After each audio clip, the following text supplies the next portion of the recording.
សួស្តីបងប្អូនទាំងអស់គ្នាតោះមកតាមដានការប្រកួតបាល់ទះដែលរៀបចំឡើងដោយរោងចក្រស៊ីកូហើយនេះគឺជាក្រុមបាល់ទះផ្នែកនារីពាក់កណ្ដាលផ្ដាច់ព្រាត់បាទហើយឈានទៅដល់ដណ្ដើមពានរង្វាន់បាទសូមអរគុណតោះទៅតាមការទស្សនាទាំងអស់គ្នាបាទផ្នែកកីឡាការិនីពាក់អាវពណ៌ផ្ទៃមេឃបាទ highlight សគឺមកពីអាគារ KN តែត្រូវប្រកួតជាមួយនឹងអាគារKK បាទជាមួយ KK NBS បាទក្នុងវគ្គពាក់កណ្ដាលផ្ដាច់ព្រាត់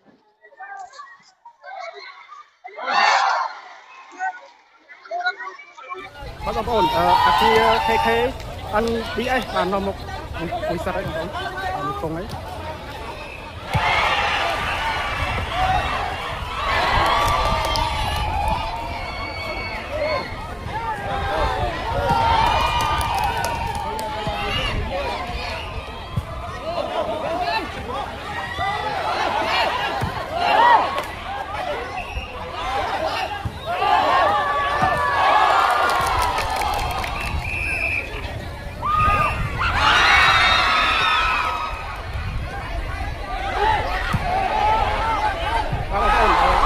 KN គាត់លេងបានល្អ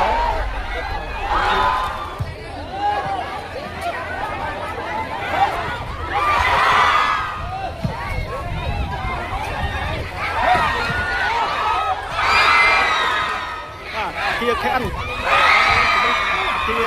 KK NBS នាំមកក្រោយគឺគាត់ឡើងអលេងអគឺជំនុំនេះទៅក្នុងវគ្គការគាត់បាទលេងបានល្អអាគារ KK NBS បងប្អូនអាគារ KK NBS បាទនាំមកអីប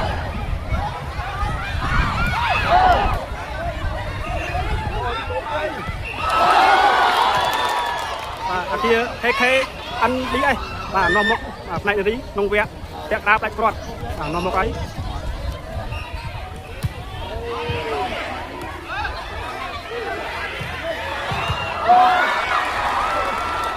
បងប្អូនអាគារKK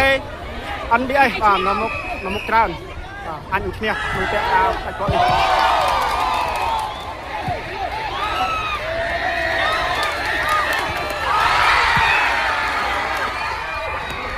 នេះហើយបងប្អូនហើយអាគារ KK NBS បាទទទួលបានជ័យជំនះបងប្អូនបាទទទួលបានជ័យជំនះហើយបាទផ្នែកនារីពាក់កណ្ដាលផ្ដាច់ព្រាត់គាត់ជាទៅការប្រកួតពាក់ផ្ដាច់ព្រាត់បាទវីដេអូនេះមានតែប៉ុណ្ណេះហើយវីដេអូនេះគឺខ្ញុំមានថតនៅក្នុង YouTube របស់ខ្ញុំប៉ុណ្ណេះបាទគឺបងប្អូនជួយជួយមើលទៅលើបាទអរគុណបាយ